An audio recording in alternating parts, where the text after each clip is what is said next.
صلی اللہ علیہ وسلم۔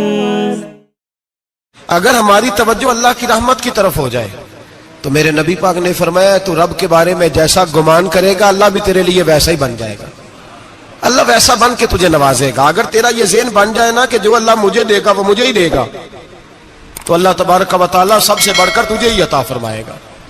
لیکن امید رب کرے اور امید رحمت کی، اس کے کرم کی، اس کی عطا کی۔ ہاں ایک پہلو ضرور سوچ کے رکھنا چاہیے اس موضوع پر، ساری دنیا نکما کہہ دے تو بیٹا ماں باپ کے نزدیک نکما نہیں ہوتا۔ باپ بیچارہ ایک غلطی بچہ کرتا ہے تو وہ جاتا ہے، دوسری کرتا ہے تو جاتا ہے، تیسری جگہ بھی اس کے حصے کی معافی مانگنے جاتا ہے، بڑا کچھ کرتا ہے۔ پھر ایک وقت آ ہی جاتا ہے کہ جب باپ مجبور ہو کے اخبار پہ اشتہار دیتا ہے کہ میں نے اسے آگ کر دیا ہے، اب میں اس کے سیاہ سفید کا مالک۔ کیا خیال ہے آپ کا؟ پہلی غلطی پہ ابا جی ایسے کر دیتے ہیں جی، دوسری پہ کرتے ہوں گے۔ کب کرتے ہیں؟ جب بولے جب حد ہو جاتی ہے۔ اور ایک دو اشتہار نہیں ہوتے، آپ سویرے اخبار کھولیں، اخبار کے اندر کے صفحات کا مطالعہ کریں تو شاید درجنوں اشتہار ہوتے ہیں آنکھ نامے کے۔ بھئی کس باپ کا دل کرتا ہے کہ وہ بیٹا جس کے لیے اس کی امید ہے کہ کل میرے بڑھاپے کا سہارا بنے گا، وہ لکھ کے دے دے کہ میرا رشتہ ہی کوئی نہیں بیٹے کے ساتھ؟ کس کا دل کرتا ہے؟ اور پھر یہاں تک نہیں ہوتا، بلکہ آپ قانون جاننے والے لوگوں سے کبھی پوچھیں، وہ آنکھ نامہ لوگ عدالتوں میں جمع کراتے ہیں، کہتے ہیں جی میں نے تو اخبار میں نکال دیا، میرا اس کے ساتھ کوئی تعلق، اماں کہتی ہے میرا کوئی رشتہ نہیں۔ کیوں؟ کب ہوتا ہے ایسے؟ جب بچہ حد کر دے، جب بچہ ایک دو تین چار غلطیوں پہ ایسا، اللہ بھی بندے کو سزا دیتا ہے، لیکن کب؟ جب بندہ باز ہی نہ آئے، بندہ توبہ کرے ہی نہ، رجوع ہی نہ کرے، سوچے نہ کہ مجھے اللہ کی بارگاہ میں جانا چاہیے۔ ہم لوگ اپنا ایک ذہن بنا کے زندگی گزارتے ہیں، ایک ذہن بنا کے، بلکہ لوگ گناہوں کے نام بدل کے وقت گزارتے ہیں۔ ہم اپنے نفس کا بت بنا کے سارا وقت اسی کی پوجا پہ معاذ اللہ لگا دیتے ہیں، بس یہ ٹھیک ہے، یہ ٹھیک ہے اور یہ ٹھیک ہے، چوتھی بات صحیح کوئی نہیں۔ اسی کے اندر ہم الجھے رہتے ہیں میرے بھائی، رحمت الہی کا غلط تصور اپناتے ہیں۔ او میرے بھائی، کسی بندے کی مجبوری تو معاف ہوتی ہے، لیکن اگر کوئی جان بوجھ کے زیادتی کرے تو وہ اس کی معافی، جس بچے کو پتا ہو نا استاد کو کہ اس کے واقعی گھر میں فوتگی ہو گئی تھی، استاد اسے سزا نہیں دیتا۔ جس کا پتا ہو کہ واقعی یہ بیمار تھا تو استاد اسے کلاس میں کھڑا نہیں کرتا۔ جس کا پتا ہو کہ یہ زیادتی کر رہا ہے، جان بوجھ کے کر رہا ہے، استاد اسے ڈنڈوں سے مارتا ہے اور زیادہ مارتا ہے، کہتا ہے تو نالائق ہے، تو جان بوجھ کے کرتا ہے۔ میرے بھائی اللہ کی رحمت ہے، ہر ایک پہ برستی ہے، لیکن ایک بندہ کھڑا ہی ہو جائے رب کے مقابلے میں، وہ نہ نماز پڑھے، نہ مسجد آئے، نہ کوئی کام کرے، نہ وہ دین کی طرف توجہ کرے، نہ وہ کبھی اللہ سے استغفار کرے، نہ وہ کبھی جائز کام کی طرف توجہ کرے، ساری زندگی حرام کٹھا کرے، ناجائز کرے، تو اب تو نے حد کر دی۔ تیرے پاس غضب آیا نہیں، بلکہ تو نے غضب کو آواز دی ہے۔ تو نے اللہ کے غضب کو، بولیے اللہ کے غضب کو، غضب ہونا اور ہوتا ہے اور غضب کو آواز دینا، بولیے غضب کو آواز دینا، ان میں فرق ہے میرے بھائی، یاد رکھیں۔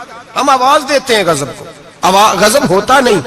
دیکھیں نبی کریم صلی اللہ علیہ وسلم، اور یہ حدیث آپ نے یاد رکھنی ہے، یہ یاد رکھنی ہے۔ نبی پاک صلی اللہ علیہ وسلم نے نا بہت کم لوگوں کو بیوقوف کہا ہے۔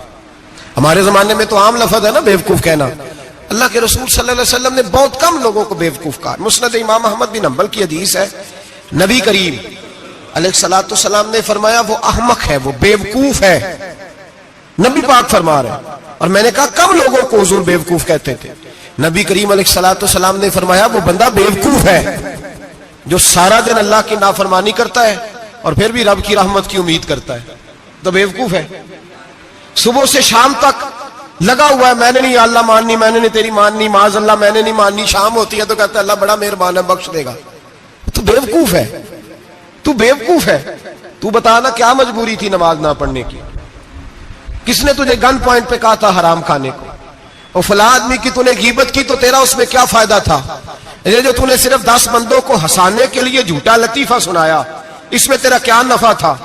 تو صبح سے شام تک نافرمانی کرتا ہے، شام کو کہتا ہے اللہ کریم ہے معاف کر دے گا، اللہ مہربان ہے معاف کر دے گا۔ استاد مہربان ہوتا ہے کہ نہیں؟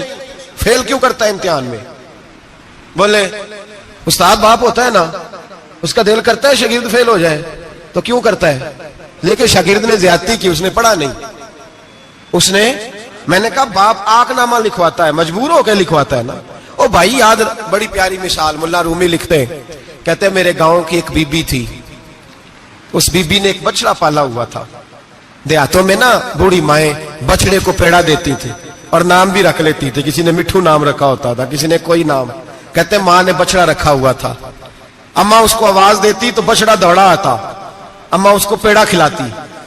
بچڑا بڑا پیارا تھا، جوان ہو گیا. اماں اس لیے بچڑا پال رہی تھی کہ جب بچڑا بڑا ہو جائے گا تو ہل کے اندر بچے اسے لگائیں گے، کھیتی میں ہل چلائیں گے. بچڑا بڑا ہو گیا، اماں کے بیٹے کہنے لگے اماں لا، تو نے بڑا کھلا پلا لیا، اس سے کوئی کام لیتے. ہل کے آگے لگایا تو کہنے لگا میں نے تو نہیں چلنا. اماں کے پاس آئے، کہنے لگے یہ نہیں چلتا. اماں کہنے لگی چلو ٹائم دو تھوڑا، سمجھ جائے گا. پھر موقع دیا، پھر آئے، کہا اماں اب تو ہم نے اس کے ناک میں نکیل بھی ڈال دی ہے لیکن اب بھی یہ ہل میں چلنے کو تیار ہے. ملا رومی رحمت اللہ علیہ فرماتے ہیں پھر کہا اماں سے، اماں کہنے لگی چلو تھوڑا ٹائم اور دے دو، سیانا ہو جائے گا. تھوڑا ٹائم اور دیا، ڈنڈے بھی مارے لیکن وہ سیانا ہونے کو تیار ہے. اب اماں کے پاس آئے تو اماں مجبور ہو گئی، دل نہیں کرتا تھا. کہنے لگی جاؤ پھر کسائی کے ہاتھ بیچ ڈالو. وہ گیا کسائی کے پاس، اسے کاٹا گیا، اس کی کھال اتاری گئی، اس کے چھوٹے چھوٹے پیس کر کے کھا گئے لوگ. وہ مار ہو رہی تھی. لوگوں نے اماں سے کہا تجھے تو بڑا پیارا تھا، تو نے کٹوا کو دیا. تو اماں کہنے لگی پیارا تو بڑا تھا پر مانتا نہیں تھا. پیارا بڑا تھا، کاش بات مانتا، مقصد پورا کرتا تو کبھی بھی کاٹا. بھائی رب کریم نہیں چاہتا بندہ دوزخ میں جلے، اللہ کی رحمت نہیں چاہتی جہنم میں جلے، پر بندہ مانتا ہی نہیں، یہ تیار ہی نہیں ہوتا. یہ سویا ہوا ہے سویرے، یہ وہ گپے لگا رہا ہے عصر کے وقت چوراہے پہ کھڑا ہے، نماز پڑھنے نہیں آیا. اس نے ساری زندگی میں درجنوں لطیفے سیکھ لیے، ہزاروں کہانیاں سیکھ گیا، قرآن پاک پڑھنا نہیں سیکھا. اس نے زندگی کی ہر چالاکی سیکھ لی ہے، نہیں سیکھی تو اپنے رسول کی حدیث نہیں سیکھی، نہیں سیکھا تو دین کی ضروری باتوں کو نہیں سیکھا. اب رب کی رحمت تو نہیں چاہتی کہ بندہ جہنم میں جائے، وہ تو مہربان ہے، لیکن رب کریم کا قانون کا تقاضا یہ ہے کہ جو احکام پورے نہیں کرے گا اسے پھر دوزخ میں ڈالا جائے گا. تو ہمارے بزرگ فرمایا کرتے تھے اصل بات یہ ہے کہ اللہ نہیں مسلمان کو دوزخ میں ڈالنا چاہتا، مسلمان اپنی مرضی سے چھلانگے لگا رہا ہے، یہ خود چھلانگے لگاتا ہے، یہ باز نہیں آتا. آپ یقین کریں بڑی ذمہ داری کے ساتھ، بڑے خلوص کے ساتھ اور بڑی دیانتداری سے تجربے کی بات عرض کرتا ہوں، ہمارے بہت سارے گناہ ایسے ہیں جن گناہوں کا ہماری دنیا داری کو بھی کوئی فائدہ نہیں، کوئی فائدہ نہیں ہماری دنیا کو بھی اس غلطی کا. میری باتوں کی سمجھ آ رہی ہے آپ دوست؟ کچھ گناہ ایسے ہیں، ایک تو ہوتا ہے کہ دنیا کا کوئی فائدہ ہو، اس گناہ میں ہماری دنیا کا بھی کوئی فائدہ. جو آدمی جھوٹے لطیفے سناتا ہے، جھوٹ بولتا ہے، جھوٹ کوئی فائدہ نہیں اسے. لوگ 10 منٹ ہنستے ہیں اور باہر جا کہتے ہیں یار یہ تو کوئی غیر سنجیدہ آدمی، وہ عقل ہی نہیں. کیا فائدہ کمایا اس نے؟ کیا نفع لیا اس نے؟ جو آدمی بڑھ بڑھ کے باتیں کرتا ہے، 2 4 5 10 آدمیوں کی غیبت کر جاتا ہے، لوگ کہتے ہیں یار بڑا چغل خور ہے. کیا کمایا اس نے زندگی میں؟ کچھ حاصل کر لیا اس نے؟ ہمارے بہت سارے گناہ میرے بھائی وہ ہیں جن کا ہماری دنیا کو بھی کوئی فائدہ نہیں. تو کیوں نہ ہم ان گناہوں کو چھوڑ دیں تاکہ ہمارے دین کو تو فائدہ ہو جائے، دین کو تو فائدہ ہو جائے. صرف زبان کے ذائقے ہیں، کچھ دیر کے لیے ہماری طبیعت کے تقاضے ہیں، 10 منٹ کی مسکراہٹ ہے جس کے لیے ہم اللہ تبارک و تعالیٰ کا قانون توڑتے پھر جا رہا ہوں. میرے حبیب کریم علیہ السلام نے مسلمان کو کہا ہے کہ تیرا رب تو چاہتا ہے کہ بس تو آ جا، وہ تجھ پہ رحمت نازل کر دے گا. آنا تو شرط ہے کہ نہیں؟ آنا تو شرط ہے کہ نہیں؟ اچھا چلیں یہ بتائیں، جو آدمی 1 سے لے کر 31 تاریخ تک ڈیوٹی کرے اس کو تنخواہ لینے جانا پڑتا ہے کہ تنخواہ گھر آ جاتی ہے؟ بول کے بتائیں. پھر بھی جانا پڑتا ہے، کہ میں نے ڈیوٹی پوری کی ہے، پھر بھی جانا پڑتا ہے. ڈیوٹی پوری کرنے کے باوجود تجھے تنخواہ لینے، اور ہو سکتا ہے کہ یہ بھی کہا جائے ابھی آئی نہیں کل آنا، ہو سکتا ہے یہ بھی کہا جائے پرسوں آنا، یہ بھی ممکن نہیں کہ فوراً او خدا کے بندے تو آتا ہی نہیں خدا کی رحمت لینے، تو اس کے گھر کی طرف رجوع ہی نہیں کرتا، تو توجہ ہی نہیں کرتا، تو کہتا اللہ مہربان ہے. بھائی مہربان تو ہے، تو رحمت لینے آیا ہے، تو نے کو بہانہ بنایا اس کی رحمت کا. اللہ کی رحمت قیمت نہیں مانگتی، بہانہ مانگتی ہے. پر بتا نا تیرا کو بہانہ ہے کہ نہیں؟ میرے نبی کریم سید عالم صلی اللہ تعالی علیہ وسلم نے فرمایا رب قیمت کا سوال اور نہیں مانگتا. یقین کریں نہیں مانگ, بندے قیمت مانگتے ہیں. آپ 100 دفعہ مسکرا کے بات کریں, ایک دفعہ نہ کرے تو کہتے ہیں مولوی صاحب امیر ہو گئے, اب تو صحیح سلام بھی نہیں لیتے. ایک دفعہ ہو سکتا ہے بیچارہ پیٹ میں درد ہو رہی ہو سکتا ہے گھر کی کو بہت بڑی ٹینشن ہو سکتا ہے کوئی مجبوری ہو. بندے ہمہ وقت قیمت مانگتے ہیں, ہمہ وقت آپ تندرست ہیں, ہر وقت آپ قیمت ادا کرتے ہیں تو لوگ راضی ہیں. لیکن رب کہتا تو کوئی قیمت نہ دے, کوئی بہانہ ہی بنا لے, تیرا رب تجھ سے راضی ہو جائے گا. سنیں بڑی پیاری حدیث, بڑی خوبصورت حدیث, کنز المال میں دیگر کتب احادیث میں ہے. حضرت ابو ہریرہ رضی اللہ تعالیٰ عنہ فرماتے ایک بابا جی نبی پاک کی بارگاہ میں آئے, اور جب وہ واپس جانے لگے تو میں نے عمر پوچھی تو عمر تھی 96 سال. کہتے ہیں بزرگ جب آئے نا تو یہ بھویں جو ہے نا ان کی سفید ہو کے تو یوں آنکھوں پہ آ گئی. بڑی چھڑی بابا جی نے پکڑی ہوئی اور دونوں ہاتھ پکڑ کے نا چھڑی کے اوپر جھکے ہوئے ہیں ایک جانب. قربان جاؤں, کہتے ہیں جب وہ بزرگ مسجد میں داخل ہوئے تو میرے رسول نے کھڑے ہو کے استقبال فرمایا, کھڑے ہو, اور نبی کریم صلی اللہ علیہ وسلم نے آگے بڑھ کے بابا جی کو بازو سے پکڑا اور بٹھایا. حضور بیٹھ گئے. کہا بزرگوں کیسے آئے ہو؟ تو کہتے ہیں وہ بابا جی بات کرتے تو آنکھ کھول کے پہلے حضور کا چہرہ دیکھتے, پھر وہ بات کرتے تو ان کے لب و لہجے کے اندر بڑی پریشانی, بڑی تکلیف, بڑی مایوسی. عرض کرنے لگے یا رسول اللہ, حضور زندگی ساری گناہوں میں بیت گئی ہے, حضور غلطیاں ہی غلطیاں, یاد ماضی عذاب ہے, یا رب چھین لے مجھ سے حافظہ میرا. اے اللہ کے رسول بڑی لمبی فہرست ہے, پاپ ہی پاپ ہے, کالے سیاہ دفتر ہے. یا رسول اللہ صلی اللہ علیہ وسلم جب پلٹ کے دیکھتا ہوں حضور مجھے نیکی دکھائی نہیں دیتی. حضور اس عمر میں آپ کا ایک صحابی ملا ہے, اس نے بات سمجھائی ہے تو تھوڑا خیال آیا ہے, لیکن یا رسول اللہ صلی اللہ علیہ وسلم اب میرا وجود بیکار ہو گیا ہے, حضور بوڑھا ہو گیا ہوں. 3 باتیں کہیں بزرگوں نے اور نرالی کہیں. کہنے لگے یا رسول اللہ صلی اللہ علیہ وسلم, حضور اب تو میری کمر بھی سیدھی نہیں ہوتی کہ میں نماز ہی صحیح ادا کر سکوں, بوڑھا ہو گیا ہوں. یا رسول اللہ صلی اللہ علیہ وسلم اب میرے اندر طاقت نہیں کہ میں محنت مزدوری کر کے صدقے اور خیرات دے سکوں. یا رسول اللہ صلی اللہ علیہ وسلم اب میں تلوار لے کے جہاد بھی نہیں کر سکتا. حضور نہ میں لمبی نمازیں پڑھ سکتا ہوں, آقا نہ میں صدقات و خیرات دے سکتا ہوں, محبوبہ نہ میں دین کے لیے کوئی جہاد کر سکتا ہوں. بیکار وجود ہے, بیکار وجود کو تو گھر والے برداشت نہیں کرتے, بچے دعا کرتے ہیں یا اللہ ابا جی کو پردہ دے دے, اماں کو پردہ دے دے. بیکار ہو گیا ہوں اور آج آیا ہوں تو مجھ بیکار کو میرا رب قبول کر لے گا. آج کلمہ پڑھوں تو بیکار ہوں, کسی کام کا نہیں, نہ نماز نہ صدقات نہ جہاد, قبول کر لے گا. حضرت ابو ہریرہ فرماتے ہیں جیسے برسات میں بارش کی جھڑی لگتی ہے, یوں مصطفیٰ کی آنکھوں سے جھڑی لگ گئی. حضور کھل کے روئے, کھل کے. اور میرے حبیب پاک نے فرمایا بزرگوں بڑے مجاہد ہیں, دین کے لیے جہاد کرنے والے بڑے ہیں, رب کریم کو آپ کی تلوار کی اتنی حاجت نہیں. اور فرمایا اس کے خزانے کوئی خالی تو نہیں کہ آپ ہی گویا صدقہ دیں گے تو بھرے جائیں گے. اور فرمایا پھر رب کریم کی شان میں اضافہ نہیں کرتی عبادتیں, وہ تو بندے کو نفع دیتی ہیں. میں بزرگوں نہ آپ جہاد کریں نہ آپ صدقات دیں, لا لمبی نمازیں پڑھیں, آپ صدق دل سے آ جائیں, اللہ کے رسول کا وعدہ ہے رب آپ کو بغیر حساب کتاب جنت عطا فرما دے گا. آنا تو شرط ہے کہ نہیں, آئیں تو صحیح, نہ پہنچے تو صحیح, آ جائیں. اس کو نہیں آجائے صدقات و خیرات کی, جہاد کی تبلیغ, آئے تو صحیح نا. ان العبد اذا اعترف ثم تاب تاب اللہ علیہ. میرے حبیب نے فرمایا بندہ جب رو کے کہتا ہے نا یا اللہ غلطی ہو گئی معاف کر دے, فرمایا میرا مالک اسے فوراً ہی معاف فرما دیتا ہے. تو آ تو صحیح, تو آتا ہی نہیں, تو آ ہی نہیں رہا, تو گھر میں بیٹھا ہوا ہے, تو سویا ہوا ہے, تو دکانداری کر رہا ہے, تو پیسے گن رہا ہے, تو آیا ہی نہیں, آ تو صحیح. بلکہ میرے نبی پاک فرماتے ہیں جب اللہ پاک کا بھاگا ہوا غلام آتا ہے پھر تو اللہ زیادہ راضی ہوتا ہے, پھر تو اللہ زیادہ راضی ہوتا ہے, زیادہ راضی ہوتا ہے. تو آ تو صحیح, پہنچ تو صحیح. بلکہ صوفیات اور بات کرتے ہیں, وہ کہتے ہیں تو کبھی بھول کے بھی رب رب کرے تو اللہ تو اسے بھی قبول کر لیتا ہے, بھول کے. ملا رومی کہتے ہیں بنی اسرائیل کا بندہ ہے, صنم پتھر کو کہتے ہیں, بت کو کہتے ہیں, بت کے سامنے کھڑا ہے اور ساری رات کہتا ہے یا صنم یا صنم یا صنم, اے پتھر اے بت, ساری رات پکارتا رہا. رات گہری ہو گئی, نیند کا غلبہ, تھک گیا, سونے کے قریب آیا تو غلطی سے منہ سے نکل گیا یا صمد, یا صنم کی جگہ نکل گیا رب کریم نے فرمایا جبریل دوڑ کے جا، جو مانگتا ہے اسے دے دے۔ حضرت جبریل عرض کرتے ہیں مولا بھول کے تیرا نام لے رہا ہے، بھول کے لے رہا ہے۔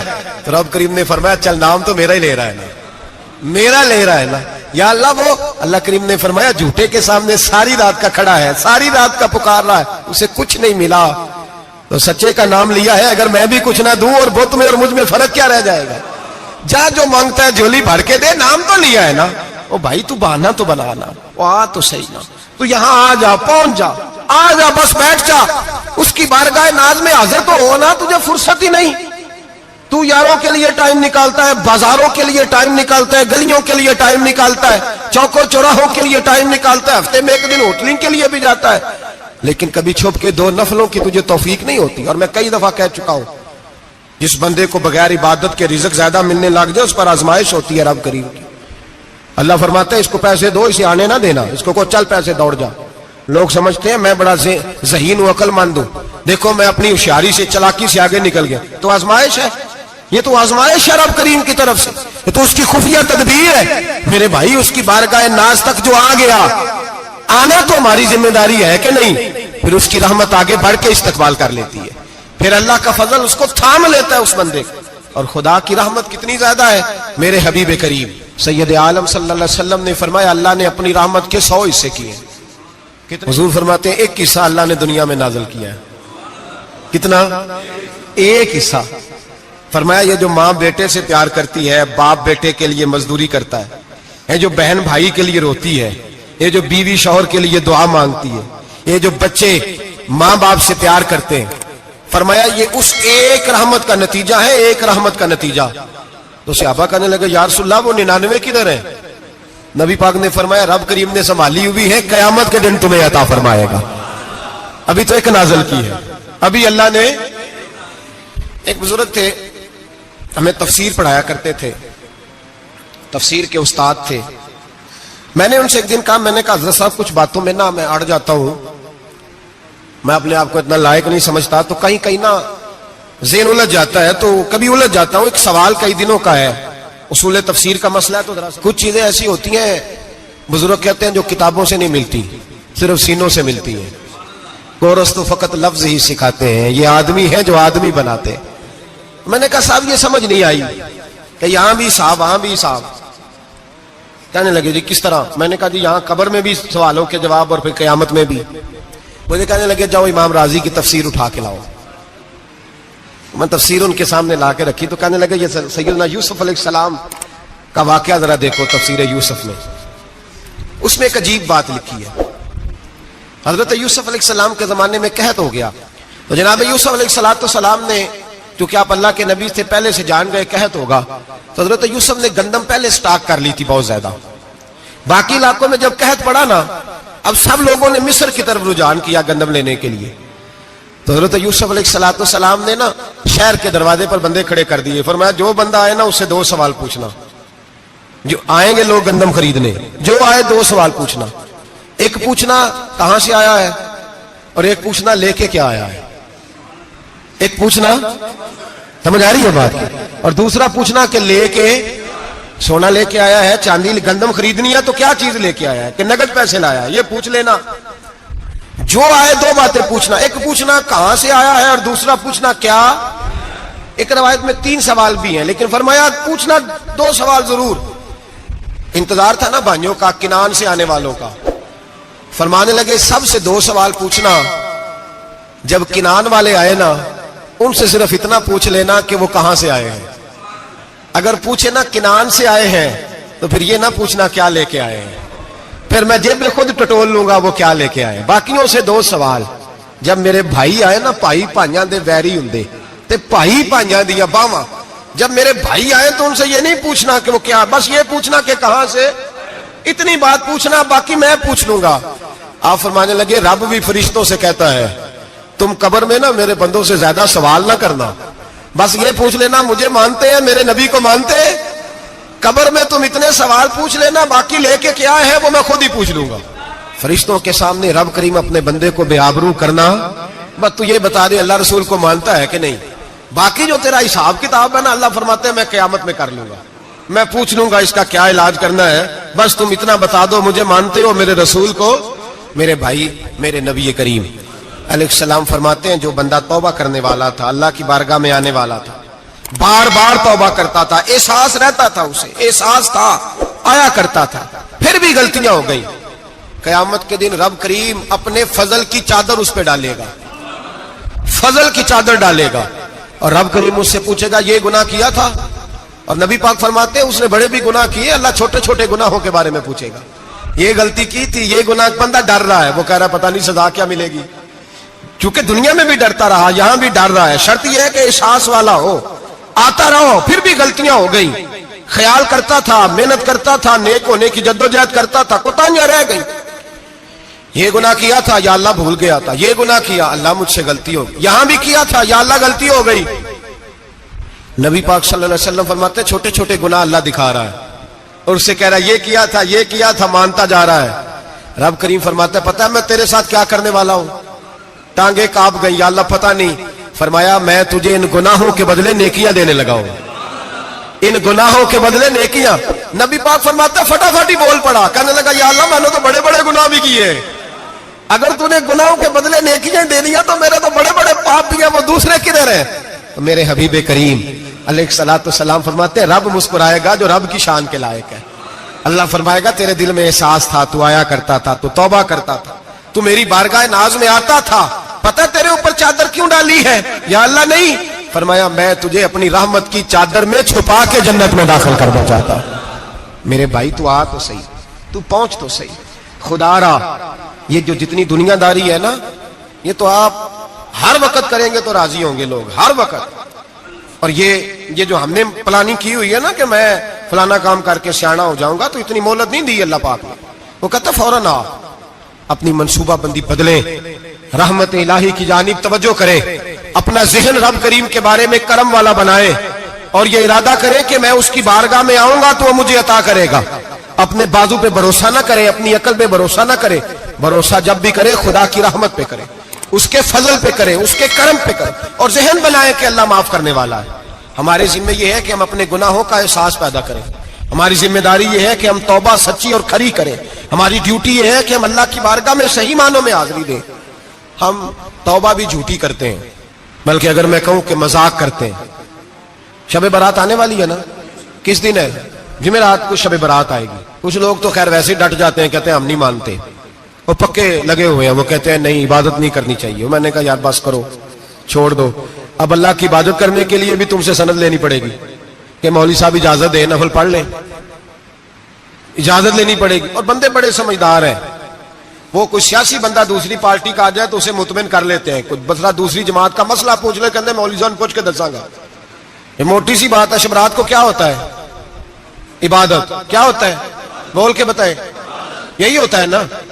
تو اس کے لیے سرٹیفکیٹ کی ضرورت ہے جی. والذین یبیتون لربہم سجدا وقیاما, اللہ فرماتے ہیں میرے بندے ساری رات گزار دیتے ہیں یا قیام کرتے ہوئے یا سجدہ کرتے ہوئے. اس کے لیے سرٹیفکیٹ کی ضرورت ہے. بڑی جلدی مسئلہ پوچھنے آ جاتے ہیں لوگ. ہاں, ایک وہ ہے جو مانتے ہی نہیں سرے سے, ایک وہ ہے جو بڑا عجیب مانتے ہیں. وہ کہتے ہیں شبرات ہے, چھوٹا گوشت ہی نہیں مل رہا دکان سے. بھئی شبرات گوشت کھانے کا دن ہے, حلوہ کھانے کا دن ہے شب برات, موج کرنے کا دہاڑا آ گیا شب برات. شبرات آئی ہے, پہلے کلو گوشت آتا تھا, 2 کلو لے لو. یہ کون سا طریقہ ہے شب برات منانے کا؟ اور پھر شب برات منائی جائے گی. معراج شریف سے پٹاخے چل رہے ہیں روز شام کو, چلتے ہیں نا؟ نہیں, میں کہ اور مینوں غلطی لگتی, تسی بولے نہیں نا. چلتے ہیں پٹاخے. کون بیچتا ہے پٹاخے؟ ہندو, سکھ, یہودی. چلاتا کون ہے؟ کس نے کہا چلانے کو؟ اس میں کوئی کسی فرقے کا بھی اختلاف نہیں ہوتا. ڈرنا چاہیے اللہ پاک سے. اللہ جہنم کی آگ ٹھنڈی کرتا ہے, ہم جلاتے ہیں شبرات کو. رب فرماتے ہیں ٹھنڈی ہوگی, ہم جلا رہے ہیں. بچے پٹاخوں کے پیسے پڑوسی سے لے کے آتے ہیں کہ ہم سے لیتے ہیں؟ ہم منع کیوں نہیں کرتے؟ جوتے نہ پالش کرنے پہ تو تھپڑ لگتے ہیں, تو پٹاخے والے بچے کو نہیں پوچھا جا سکتا؟ باپ کی ذمہ داری ہے. اور محدثین نے مسئلہ لکھا ہے, اگر بچہ نابالغ کوئی غلطی کرتا ہے تو اس کا باپ ذمہ دار ہے, جواب دے اس کی جگہ. ان کو سمجھائیں. شب برات آئے گی, پھر توبہ ہوگی, ہر مسجد سے رونے کی آواز آئے گی, زور زور سے لوگ روئیں گے, تڑپیں گے, اجتماعات ہوں گے, بڑے بڑے اجتماعات ہوں گے. توبہ کریں گے لوگ, کریں گے نا انشاءاللہ تعالیٰ, آئیں گے نا لوگ مسجدوں میں, پھر سویرے جھوٹ بند ہو جائے گا نا, اگلی صبح ملاوٹ ختم, کم تولنا ختم. یہ کیسی توبہ ہے؟ وہ دکاندار جو شبرات والے دن غلط سوجی فروخت کر رہا ہے, ملاوٹ والی چینی بیچ رہا ہے, تاکہ دوائیوں میں دھوکہ دیتے ہیں لوگ, دوائیوں میں دھوکہ دیتے ہیں. ایک ڈاکٹر خود مجھے کہنے لگے, وہ میرے دوست ہیں, ہلکا پھلکا کورس کیا ہوا ہے, کہتے ہیں میرے دوست ہیں کئی سارے لوگ, تو ایک ایسا ہی ہمارے شعبے کا آدمی تھا, تو اپنے ابا جی کو وہ ڈرپ لگانے لگا, تو ابا جی کہنے لگے پتر مینو اصلی لا دے تیری مہربانی, مینو اصلی لا دے تیری مہربانی, لوکھا علی نہ لا دے. یہ حال ہو گیا. دوا, مجھے بتائیں وہ قوم اخلاقی طور پہ کتنی گر چکی ہے جو دوائیوں میں زہر بیچتی ہے, دوائیوں میں. اور میں انشاءاللہ کسی موقع پر تفصیل سے اس پر گفتگو کروں گا, بڑی تفصیل سے. میں نے بہت سی معلومات اکٹھی کی ہیں کہ کتنا ظلم کرتے ہیں یہ لوگ, لکھنے والے بھی, لانے والے بھی, بیچنے والے بھی, کتنے بڑے مجرم ہیں, صحت کے ساتھ کھیلتے ہیں. صحت بارہ لام دام برسرے مطلب. جس آدمی نے دھوکے کا مال لا کے رکھا ہے شبرات والے دن کے رات توبہ بھی کرنی ہے اور سویرے یہ بیچنا بھی ہے, وہ توبہ کرنے آیا ہے. جس نے دھوکے کا مال لا کے رکھا ہے کہ سویرے بیچنا ہے اور رات توبہ بھی کرنی ہے, وہ توبہ کر رہا ہے کہ مذاق کر رہا ہے؟ توبہ میری توبہ, استغفر اللہ, یا اللہ معاف کر دے, اونچی اونچی آواز میں رو رہا ہے, اور سویرے سارے چکر وہی ہیں. یہ کیسی توبہ ہے؟ توبہ کیا ہے؟ میرے نبی پاک علیہ السلام کے غلاموں نے توبہ کی تقسیم کی.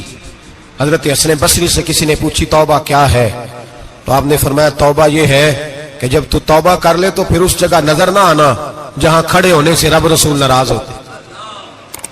اور فرمایا توبہ یہ ہے کہ جب تو نے توبہ کر لی پھر وہاں سے غیر حاضر نہ ہونا جہاں حاضری کا تجھے اللہ رسول حکم دیتے ہیں. یہ تیری توبہ ہے. اور اگر تو ایسا نہیں کرتا پھر تو نے توبہ نہیں کی, پھر تو نے مذاق کیا. میرے بھائی, رحمت الہی آواز دیتی ہے کی طرف رجوع کریں, دوڑے اور رحمت کی امید رکھ کے آئیں گے. سمجھ لیں کہ اللہ پاک, میں ایک بات اکثر کرتا ہوں, نبوت کا دروازہ بند ہوا ہے. داتا گنج بخش علی اجویری نے کہیں نہیں لکھا تھا کہ میرے بعد علی بن عثمان اجویری دوسرا نہیں آ سکتا. حضرت مجدد صاحب کہیں نہیں لکھ کے گئے کہ دوسرا مجدد الفسانی پیدا نہیں ہوگا. حضرت بہاءالحق نقشبند بخاری نے کہیں نہیں کہا کہ میرے جیسا ولی نہیں ہو سکے. بزرگوں نے کبھی نہیں کہا. تو جدوجہد تو کر. اقبال کہتے ہیں آج بھی ہو اگر ابراہیم کا ایمان پیدا, آگ کر سکتی ہے انداز گلستان پیدا. تو پروگرام تو بنا, آگے کی طرف تو سفر کر. میرے نبی کریم سید عالم صلی اللہ علیہ وسلم نے فرمایا تیرے آ جانے سے تیرا رب راضی ہو جاتا ہے. جب تو آتا ہے تو تیرا اللہ راضی ہو جاتا ہے. یہ جو ہماری مشکلات ہوتی ہے نا, جن میں عمل جو ہوتے ہیں, وہ جو ہمیں جادو ہو جاتا ہے, تویز کر دیتے ہیں ہمارے قریبی رشتہ دار, وہ تویز نہیں ہوتے, وہ ہمارے اعمال کی سزا ہوتی ہے, ہمارے اعمال کی سزا ہوتی ہے. ہم وہ ڈھونڈتے پھرتے ہیں کہ بابا مل جائے پھونک مارے صحیح کر دیں, حالانکہ وہ ہمارے اعمال کی سزا ہے. ہمیں اپنی تربیت کرنی چاہیے ہمیں. اور ویسے بھی دم دروز تویز دھاگا میں اکثر کہا کرتا ہوں, میں کہتا ہوں میں نے کسی کتاب میں نہیں پڑھا کہ کوئی بندہ نبی پاک سے یمن سے دم کرانے آیا ہو کہ میں حضور سے دم کرانے جا رہا ہوں, مصر سے آیا ہو دم کرانے, شام سے دم کرانے آیا ہو. میرے نبی پاک کے پاس جو بھی آیا کرتا تھا نبی پاک کا دین سیکھنے آیا کرتا تھا. دم درود تو ایک ضمنی چیز ہے, ذلی چیز ہے, ہو گیا تو ٹھیک ہے, ورنہ اللہ پاک اگر بیماری میں راضی ہے تو نبی پاک نے خود بیماری کو سینے سے نہیں لگا کے رکھا. خود اللہ کے محبوب سید عالم صلی اللہ علیہ وسلم کا مثال بیماری کے ساتھ ہوا. تو بیماری تو مریدنی ہے میرے نبی پاک کی, وہ تو کنیز ہے حضور کے گھر کی. عام دام برسرے مطلب کھری توبہ, سچی توبہ. اور کس طرح کی توبہ؟ میرے نبی کریم علیہ الصلوۃ والسلام نے ایک دن صحابہ سے پوچھا ایک بات تو بتاؤ, بخاری مسلم کی حدیث ہے, یا رسول اللہ پوچھئے. نبی پاک صلی اللہ علیہ وسلم نے فرمایا اگر کوئی آدمی صحرا میں سفر کر رہا ہو, بہت بڑا صحرا ہو, اونٹ پر اس کا سفر ہو, اور اس نے اونٹ پر کھانے پینے کا سامان باندھا ہو, پیسے بھی رکھے ہو, پانی بھی رکھا ہو, تھک گیا سفر کرتا کرتا, درخت کی ایک ٹہنی کے ساتھ اونٹ کی نکیل باندھی اور درخت کے نیچے لیٹ گیا آرام کرنے کے لیے. اللہ کے حبیب فرماتے ہیں اچانک اس کی آنکھ لگ گئی. جب جاگا تو اس نے دیکھا کہ اونٹ تو غائب ہو گیا ہے. اب نہ کھانا ہے, نہ پانی ہے, نہ پیسے ہیں, اور صحرا بڑا لمبا ہے, پیدل سفر بھی نہیں کر سکتا. تھوڑا سا ڈھونڈا, پھر موت کا انتظار کرنے لگا. سوچنے لگا موت آئے گی, اب مر جاؤں گا. اللہ کے محبوب فرماتے ہیں تھوڑی دیر گزری, جب بالکل مایوس ہو گیا تھا تو اچانک نظر پڑی تو اونٹ اس کا سامنے کھڑا تھا. نبی پاک صحابہ سے پوچھتے ہیں بتاؤ, اس کی کل کائنات اجڑ گئی تھی, راس ضائع ہو گئی تھی, ہر شے لٹ گئی تھی, دوبارہ اسے مل گئی ہے, بتاؤ اسے کتنی خوشی ہوگی. صحابہ کہنے لگے یا رسول اللہ نہیں, زندگی مل گئی اس بندے کو. وہ ساری دنیا سے زیادہ راضی ہے. تو میرے کریم رسول صلی اللہ علیہ وسلم نے فرمایا رب کریم کا نافرمان بندہ جب اس کی بارگاہ میں آ کے توبہ کرتا ہے تو اللہ اس سے بھی زیادہ راضی ہو جاتا ہے. نافرمان جب آ کے کہتا ہے یا اللہ معاف کر دے آئندہ نہیں کرتا, میں اللہ تو راضی ہو جاتا ہے. اور حبیب پاک علیہ السلام فرماتے ہیں وہ اتنا کریم ہے, جب بندہ اپنے رب سے صلح کر لیتا ہے, توبہ کر لیتا ہے, تو اللہ زمین کو کہتا ہے تو بھول جا میرے بندے نے گناہ کیا ہی نہیں. آسمان سے کہتا ہے تو بھول جا میرے بندے نے گناہ کیا ہی نہیں. پھر رب کریم فرشتوں سے فرماتا ہے کہ مٹا دو جو تم نے لکھا تھا, میں نے اپنے بندے کے ساتھ صلح کر لی ہے. شب برات کو آئیں گے مسجد میں انشاءاللہ. کتنے بجے؟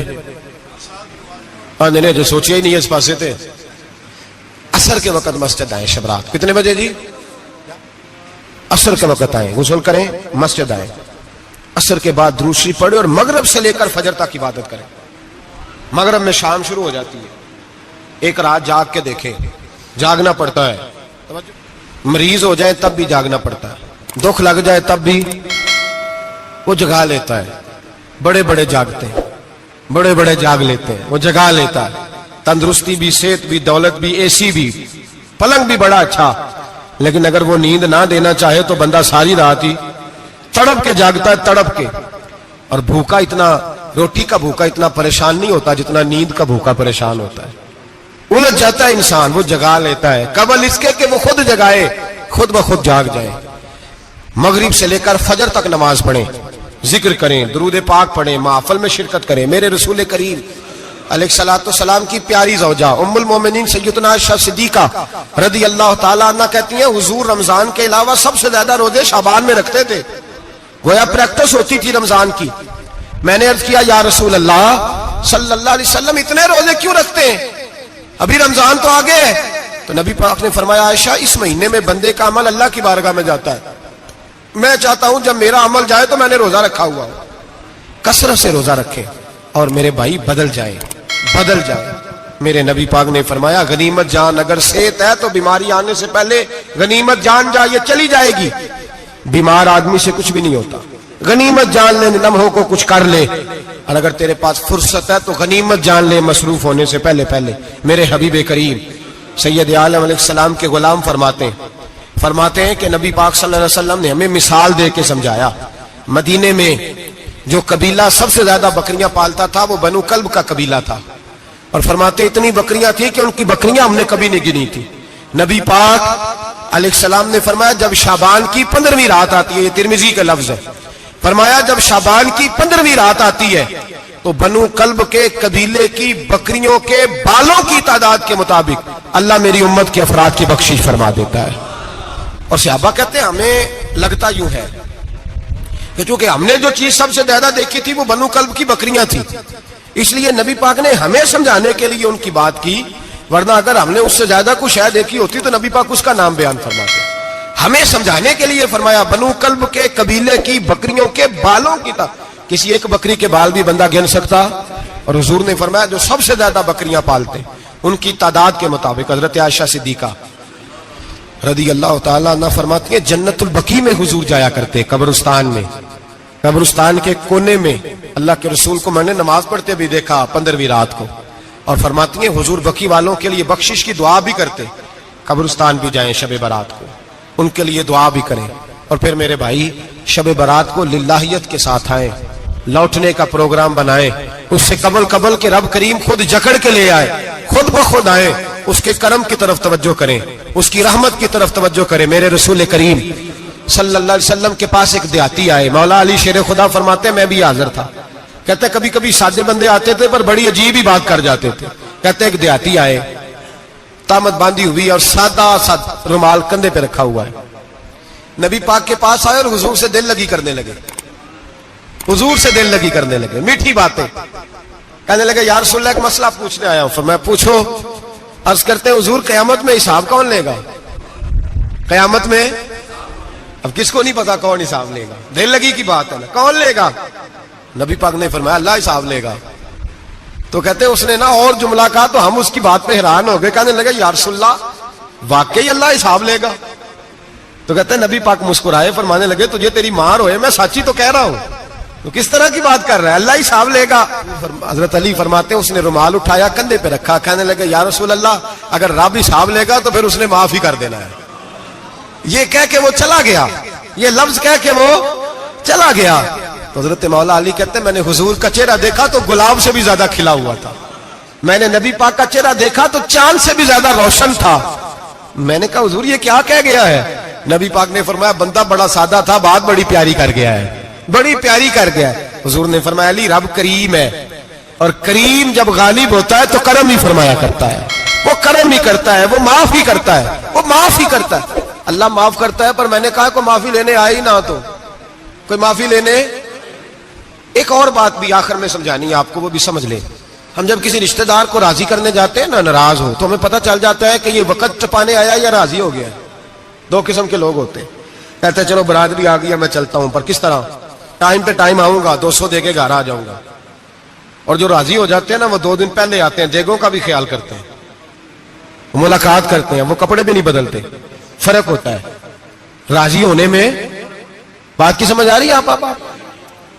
ہم توبہ کرنے آتے ہیں اللہ کی بارگاہ میں, کیا ہمیں پتہ نہیں چلتا کہ ہم نے توبہ کیا رب راضی ہوا ہے کہ نہیں ہوا؟ ہمارا ایمانی رشتہ تو ہے نا اپنے رب سے, روح کا تعلق تو ہے نا, تو ہمیں اندازہ ہوتا ہے کہ اللہ راضی ہو گیا کہ نہیں. اندازہ تو ہونا چاہیے نا ہمیں. یہ بات کہنے کی نہیں, یہ بات محسوس کرنے کی ہے. اس کو محسوس کریں. ہم جب اللہ کی بارگاہ میں آئے تو پھر ہمیں اندازہ ہونا چاہیے کہ میں نے منا لیا ہے کہ نہیں منا سکا, میں اس کو راضی کر کے اٹھ رہا ہوں کہ نہیں اٹھ رہا. اگر بغیر راضی کیے اٹھے ہو تو پھر فارمیلٹی کرنے آئے تھے, پھر راضی کرنے نہیں آئے تھے. حضرت فضائل ابن عیاض رحمۃ اللہ تعالی علیہ فرماتے ہیں کہ دن میں نے سر سجدے میں رکھا اور میں نے کہا خدا بندہ آج مجھے پتا چلے گا کہ تم مجھ سے راضی ہے کہ ناراض ہے, تو پھر ہی میں اٹھوں گا. آپ فرماتے ہیں مجھے چاروں کونوں سے آواز آنے لگی کہ تیرا رب راضی ہو گیا ہے.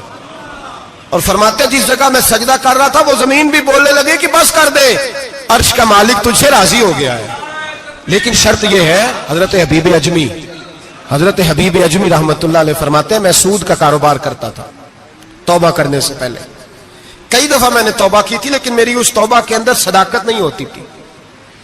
میرا دل بھی گواہی دیتا تھا کہ یہ نا بہت سارے بندے کہتے ہیں آئندہ نہیں کرتا, وقت ٹپاتے ہیں. جس طرح بندوں کو دھوکہ دیتے ہیں اس طرح معاذ اللہ توبہ بھی اسی طرح کی کرتے ہیں, لیکن بعد میں دوبارہ اسی ڈگر پہ چل نکلتے ہیں جس پہ پہلے ہوتے ہیں. آپ فرماتے ہیں میں کئی دفعہ توبہ کرتا تھا تو توڑ دیتا تھا. آج میں نے توبہ کی. کس طرح کی؟ سود کا میں دھندا کرتا تھا تو میں سود کے پیسے لایا, گوشت پکنے کو دیا بیوی کو, سود کے پیسوں کا. میری بیوی نے ہنڈیا چڑھائی, تھوڑی دیر گزری تو وہ سارا گوشت خون بن گیا. میری بیوی اٹھا کے لائی, کہنے لگی لے جا, یہ جو تو غریبوں کا خون نچوڑ کے لایا تھا نا یہ خون بن گیا, خود بھی پی اور اولاد کو بھی پلاؤ.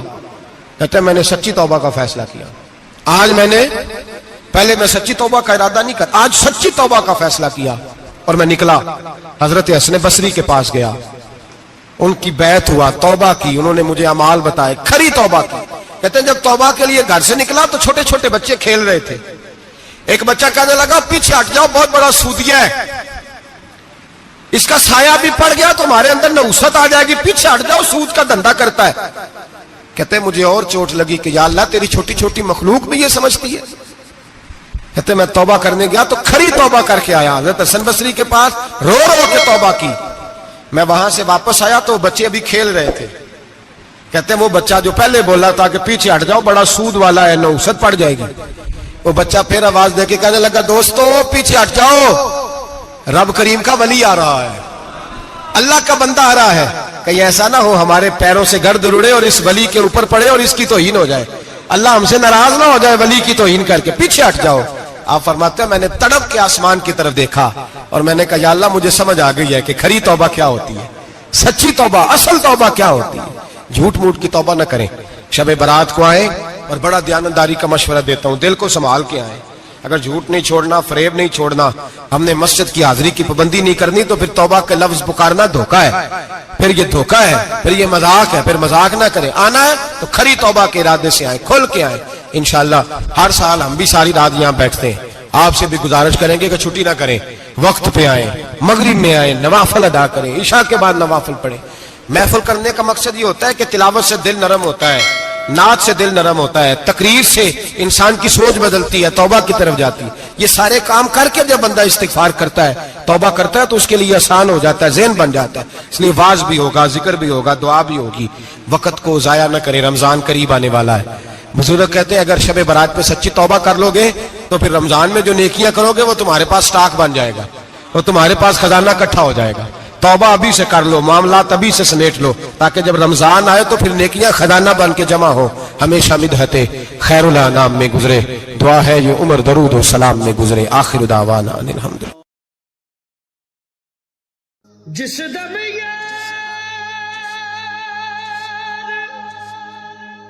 پیارے بچھڑے کون رووے مڑ تھوڑا سب روگاں دا روگ محمد جس دا